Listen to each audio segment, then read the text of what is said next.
আসসালামু আলাইকুম রহমতুল্লাহ। Welcome to Molla news TV. Molla news টিভির পক্ষ থেকে বাংলাদেশের সকল দুর্বল ব্যাংকের সকল গ্রাহকদের, এখানে বলা হয়েছে সকল দুর্বল ব্যাংকের সকল গ্রাহকদের কথা। সবল ব্যাংকের গ্রাহকরা আপনারা চাইলে নিউজটি দেখতেও পারেন, না চাইলে নাও দেখতে পারেন, কিন্তু দুর্বল ব্যাংকের গ্রাহক হয়ে থাকলে আপনি এখনকার এই নিউজটি আপনার জন্য খুবই গুরুত্বপূর্ণ এবং খুবই সুখবর বলতে পারেন। কারণ আপনারা যারা আমানতের টাকা প্রয়োজন মতো তুলতে পারছেন না দুর্বল ব্যাংক থেকে, তাদের জন্য এটি কিন্তু একটি মহা গুরুত্বপূর্ণ সুখবর বলতে পারেন। সংকটে পড়া ব্যাংকগুলোকে আরও তারল্য দেওয়ার নির্দেশ কেন্দ্রীয় ব্যাংকের।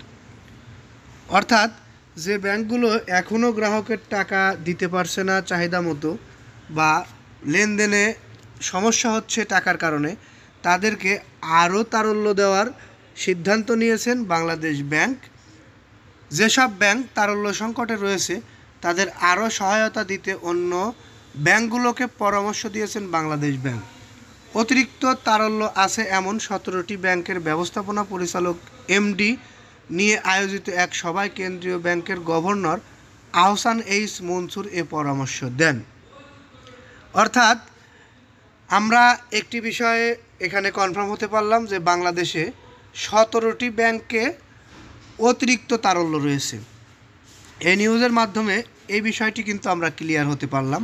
অনেকেই হয়তো আমরা জানি না বাংলাদেশে অতিরিক্ত তারল্য রয়েছে বা সম্পদ টাকা রয়েছে এরকম ব্যাংকের সংখ্যা কয়টি, সেটিও কিন্তু আমরা এখান থেকে জানতে পারলাম। 17টি ব্যাংকে, বাংলাদেশের যত ব্যাংক রয়েছে সবগুলোর মধ্যে 17টি ব্যাংকে রয়েছে অতিরিক্ত তারল্য।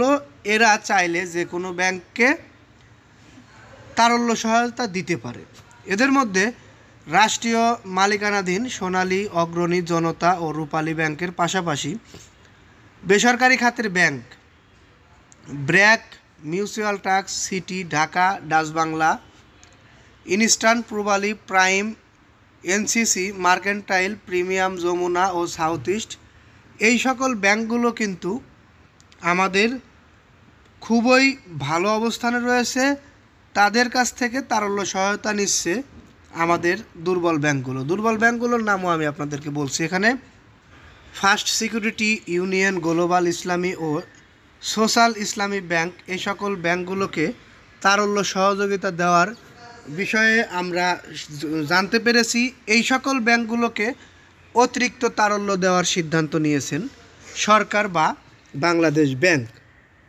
যে ব্যাংক চারটির নাম আমি বললাম, 5টি ব্যাংকের নাম বললাম, এই ব্যাংকগুলোর গ্রাহকেরা চিন্তা করবেন না। আর একটি বিষয়, বাংলাদেশে কোনো ব্যাংক বন্ধ হবে না, এটি নিশ্চিত থাকতে পারেন। কারণ আমরা গতকালকেও সরকার এবং বাংলাদেশ ব্যাংকের গভর্নর কর্তৃক একটি নিউজ পেয়েছি, যেখানে বলা হয়েছে বাংলাদেশে কোনো ব্যাংক বন্ধ হবে না। যদি আপনারা এরকম টেনশনে থেকে থাকেন যে ব্যাংক বন্ধ হয়ে যাবে বা ব্যাংক বন্ধ হতে পারে, এরকম ভয়ে থেকে থাকেন, তাহলে সেটি মাথা থেকে ঝেড়ে ফেলুন। কারণ আমরা কনফার্ম হতে পেরেছি বাংলাদেশের যত দুর্বল ব্যাংকই থাকুক না কেন, সে ব্যাংকগুলোকে টেনে তোলার মতন ক্ষমতা বাংলাদেশের রয়েছে, বাংলাদেশে অন্য অন্য ব্যাংকের রয়েছে। সেই ক্ষমতায় দিয়ে বা সেখান থেকে সহযোগিতা নিয়ে সকল ব্যাংককেই টেনে তোলা হবে। সকল ব্যাংকই বাংলাদেশে বেঁচে থাকবে, কোনো ব্যাংক বাংলাদেশ থেকে বিলীন হবে না, এ বিষয়ে নিশ্চিত থাকুন। যাই হোক, আপনারা যারা দুর্বল ব্যাংকের গ্রাহকরা আমাদের ভিডিওটি দেখলেন, অথবা যারা সচেতন নাগরিক এই ভিডিওটি দেখলেন, তাদেরকে বলবো আমাদের ভিডিওতে একটি লাইক দিয়ে দিবেন। পরবর্তী ভিডিও পেতে অবশ্যই চ্যানেলটি সাবস্ক্রাইব করবেন। এই বলে এখান থেকে বিদায় নিচ্ছি। আসসালামু আলাইকুম।